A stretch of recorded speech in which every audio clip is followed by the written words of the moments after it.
İmam Hüseyn əleyhissalamın hərəminin giriş-çıxış qapılarının sayını, onların hər birinin öz adına və bəzilərinin xüsusi mənaya sahib olduğunu bilirsinizmi?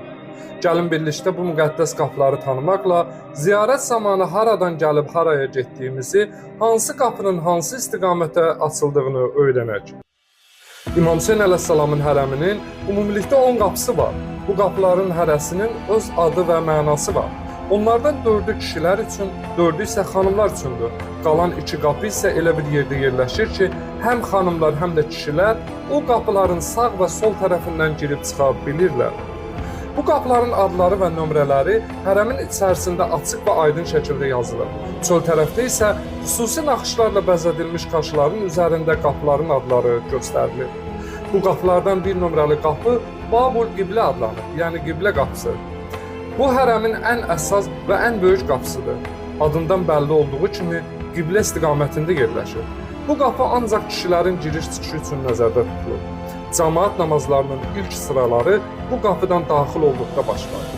Məhəmməd Füzulinin qəbri də bu qapının girişində yerləşir. 2 nömrəli qapı Babur Rica, yəni Ümid və Dilək qapısı adlanır. Bu qapı da adından bəlli olduğu kimi dua edənlərin, bağışlanma və ümid axtaranların üst tutduğu bir məkan kimi mənalandırılır.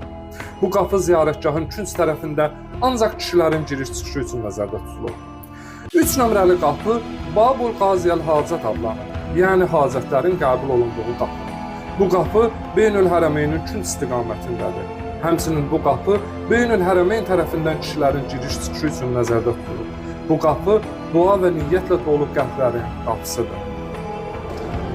4-cü qapı Babul Şühədə adlanır, yəni şəhidlərə açılan qapı. Bu qapı Kərbəla şəhidlərinin fədakarlığını və izzətini təmsil edir. Ziyarətçi bu qapıdan girərkən ilk olaraq gördüyü Kərbəla şəhidlərinin ruhunu salamlayır. Bu qapı Beynül Hərəmeyn istiqamətində yerləşir. Eyni zamanda bu qapı Beynül Hərəmeyn tərəfindən kişilərlə xanımları ayıran hissədə yerləşən yeganə qapıdır ki, həm kişilər, həm də xanımlar buradan giriş-çıxış edə bilirlər. Ən çox zəvvarlar da məhz bu qapıdan istifadə edirlər. 5-ci qapı Babul Kəramət, Kəramət və Möcüzə qapısı adlanır. Bu qapı Beynül Hərəmeyn istiqamətindən gələn xanımların giriş-çıxışı üçün nəzərdə tutulur. Həmçinin bu qapı Əbəlfəz ağanın hərəminə doğru istiqamətdədir. Buradan girən ziyarətçilər şəfa arzusu ilə bir kəramət diləyərək addımlayırlar.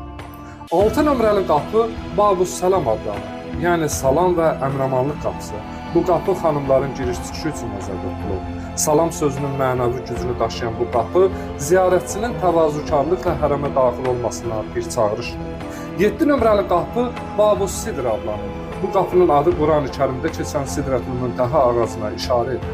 Yəni Peyğəmbərimizin Meracda çatdığı ən yüksək mənəvi məqam kimi mənalandırılır. Bu qapı xanımların giriş-çıxışı üçün nəzərdə tutulur və Sidr küçəsinə açılır.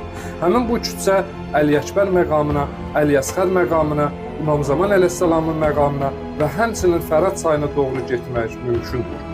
8 nömrəli qapı Babus Sultaniyə adlanır, yəni Sultanlıq qapısı. Tarixdə bu qapı əyanların, hakimlərin giriş yolu kimi tanınır. Onun adı və görünüşü əzəmət və tarixi böyüklüyü təmsil edir. Hərəmin memarlıq gözəlliyini burada açıq şəkildə görmək olar. 9 nömrəli qapı Babur Ras qapısı adlanır. Bu qapının mənası olduqca ağır və kədərlidir. Rəvayətə görə İmam Hüseyn əleyhissalamın mübarək başı məhz bu istiqamətdən gətirilir. Ona görə də bu ad verilir.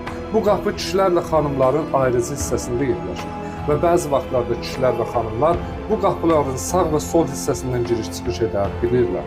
Həmçinin bu qapının qarşı tərəfində, yəni çöldə İmam Hüseyn əleyhissalamın adına olan Cərrahi Səfir xəstəxanası yerləşir. 10-cu qapı Babu Zeynəbiyyə, yəni Zeynəb qapısı adlanır. Bu qapı Həzrəti Zeynəbin adına bağlıdır. Rəvayətə görə o bu qapıdan içəri daxil olur və qardaşının başı üstündə dua edir. Bu qapı səbrin, imanlı qadının, izzətli bacının simvoludur. Bu qapı Telli Zeynəbiyyə tərəfə olan bir qapıdır. Həmçinin bu qapı kişilərin giriş-çıxışı üçün nəzərdə tutulur.